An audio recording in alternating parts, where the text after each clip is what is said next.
wabarakatuh. Halo sobat semua, di sini kami dari mahasiswa magang MBKM.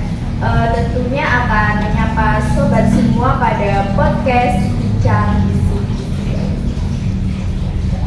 Di sini nampaknya saya akan memperkenalkan diri. Nama saya Azza Nuraida, biasa dipanggil Azza. Di sini saya tidak sendirian loh. Di sini saya ditemani oleh dua rekan-rekan saya, yaitu Kak Felina dan Kak Rani. Bagaimana kabarnya Kak? Alhamdulillah, baik. Di kesehatan juga. Alhamdulillah ya. Selama apa sih pengalaman yang diperoleh selama magang di kantor Kementerian Agama Kabupaten Malang? Mungkin dari Mbak Rani dulu. Mungkin ini ya, kita jadi bisa mengerti kayak bekerja itu gimana sih, bekerja di kantor Kementerian Agama itu kayak gimana sih, orang-orangnya kayak gimana sih, kayak gitu sih. Nah, Kalau Kak Melina gimana? Ya mungkin kalau dari saya itu alhamdulillahnya kita di magang di sini itu bisa diberi kesempatan gitu ketemu sama orang-orang yang baru dia kayak Bapak Kepala Kantor, Pak Kasubag, dan pegawai di sini juga. Terus yang lebih utamanya lagi itu kita bisa mengaplikasikan teori yang kita dapat selama perkuliahan di kampus itu di kantor ini, bisa mengaplikasikan di dunia kerja gitu teori. Pasti mendapatkan pengalaman yang banyak dan dapat diambil ya. Pada kesempatan kali ini langsung saja kita akan membahas bagaimana definisi apa sih penyebab dari manajemen konflik dan stres. Siapa dulu nih yang akan menjawab pertanyaan? Mungkin dari Mbak Rani. Oh iya, Mbak Rani dulu ya. Boleh. Apa sih menurut Mbak Rani definisi dari konflik itu? menurut saya ya kayak konflik itu situasi di mana dua orang atau lebih yang memiliki perbedaan berpendapat, terus berpikir tujuan yang bertentangan juga. Terus itu kayak konflik itu bisa terjadi di mana saja, Kak. Kayak diri kita sendiri itu juga bisa terjadi konflik di tempat kerja, juga di lingkup pertemanan itu juga bisa terjadi. Tapi kayak banyak dari kita itu yang berpikiran bahwa konflik itu merujuk kepada sesuatu hal yang negatif saja. Tapi pada dasarnya sebenarnya tuh konflik enggak yang kayak gitu, Kak. Gimana? Karena pada dasarnya juga konflik itu interaksi alamiah dari manusia sendiri, tergantung pada kita dalam menyelesaikannya. Kalau kita bisa menyelesaikan masalah konflik dengan baik, kita bisa mengelola konflik dengan baik, itu juga dampaknya juga positif, bisa mengeratkan hubungan satu sama lain, dan juga pastinya tidak menyebabkan kita stres gitu ya. Dan sebaliknya kalau misal kita tidak bisa menyelesaikan konflik dengan baik, tidak bisa mengelola konflik dengan baik, pasti akan ada pertentangan kan, kayak dari satu sama yang lain, terus bisa stres juga gitu. Terus menurut saya juga konflik itu ada beberapa kayak bukan Kak, ini loh macam-macamnya. Oh ya. Ya ada konflik intrapersonal. Iya Kak, intrapersonal ya. Iya. Itu yang contohnya kayak konflik dari diri sendiri, kayak pikiran sama perbuatan itu tidak sinkron gitu. Kita pikirannya A tapi kita jalannya B gitu. Nah kalau yang kedua itu yang interpersonal itu yang juga sering terjadi kayak apa itu antara dua orang atau lebih itu interpersonal. Kalau yang terakhir itu ada konflik kelompok. Nah, konflik sendiri itu biasanya terjadi ini antar kelompok, misal kelompok A dan juga kelompok B gitu kan. Kalau menurut Mbak Melina nih, apa sih penyebab dari konflik itu? Kalau menurut saya, dari yang saya alami selama ini dan selama magang di sini juga, itu penyebab konflik bisa bermacam-macam. Mulai dari kurangnya perbedaan, kurangnya perbedaan pendapat, kurangnya kepentingan yang berbeda, adanya kurang komunikasi, atau bahkan bisa disebabkan karena adanya faktor eksternal, misalnya sosial dan budayanya mereka. Dari macam-macam penyebab konflik itu tadi bisa berdampak positif maupun negatif. Kan kalau kita lihat dari yang namanya konflik itu kan, kita lihatnya selalu hal-hal yang berbau negatif gitu kan ya. Tapi sebenarnya dari konflik itu bisa diambil negatif positifnya gitu. Misalnya dari dampak positifnya itu bisa munculnya ide-ide baru yang bisa membangun gitu. Selain itu juga bisa meningkatkan hubungan antara mereka berdua atau yang terjadi yang mengalami konflik itu sendiri gitu. Dan dari dampak negatifnya kita bisa lihat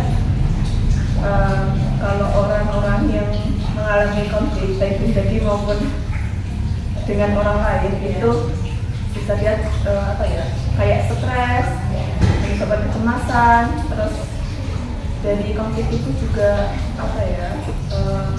bisa menambah konflik yang lebih besar lagi gitu dari konflik utamanya itu sih kalau menurut saya. Mungkin dari penjelasan Kak Rani dan Kak Melina kita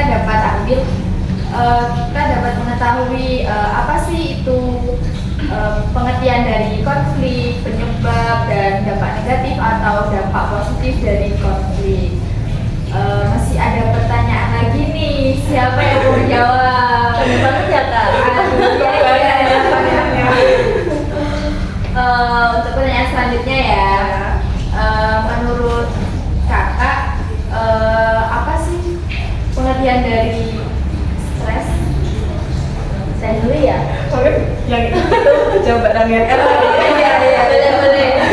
Menurut saya itu ya stres itu kayak situasi reaksi dari tubuh kita kalau mendapatkan tekanan. Misal dari tekanan emosional, dari tekanan fisik maupun mental, kayak gitu. Terus itu apa ya Kak? Ini loh. Stres itu kan nggak selalu yang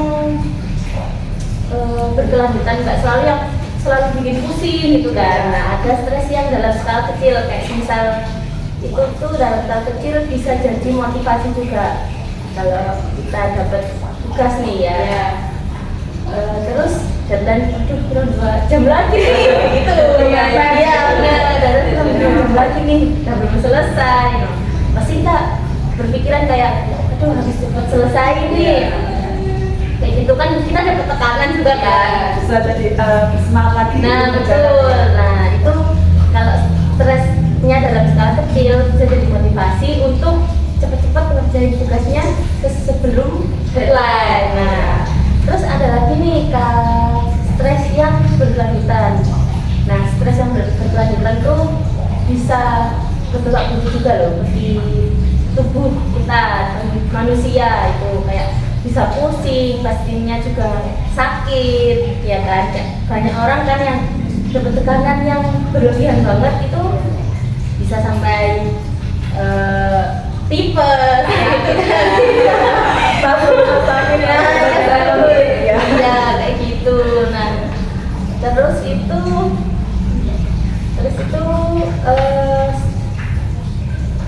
stres itu juga bisa disebabkan oleh beberapa hal. Ya, ada itu. Kayak banyak kerjaan numpuk banget itu lihatnya pasti kayak aduh stres Waduh, banget nih sudah. ya, nah ya pasti Sebelum banget dikerjakan gitu. iya kayak gitu. Terus keuangan kurang stabil. Nah, Iya. kalau mahasiswa mungkin belum ya. Iya. Pasti yang orang tua kayak gitu. Yang berpikir Iya, kalau mahasiswa kan mikirnya habis ini dapat tambah lagi kok, walaupun uangnya udah habis gitu.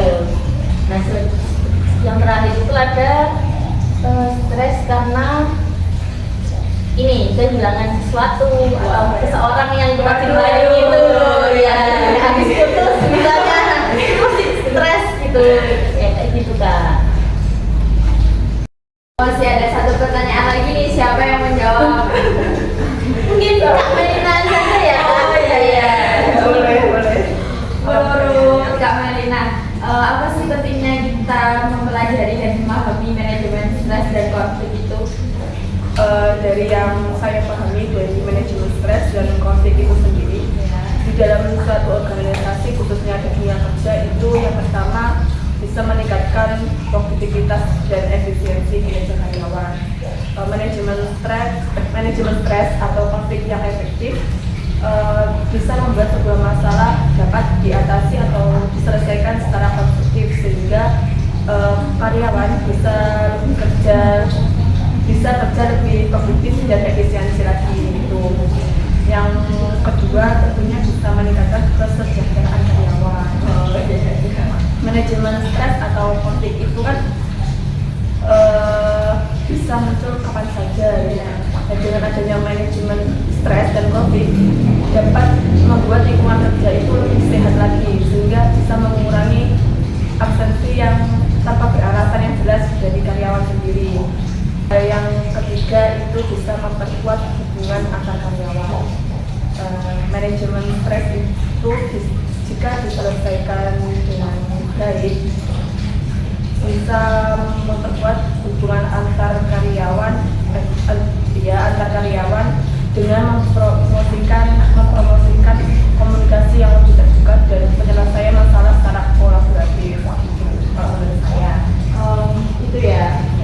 Jadi dari sini kita dapat mengambil kesimpulan dan kita dapat mengetahui apa itu pengertian dari manajemen stres dan apa sih pentingnya kita mempelajari dan memahami manajemen konflik dan stres.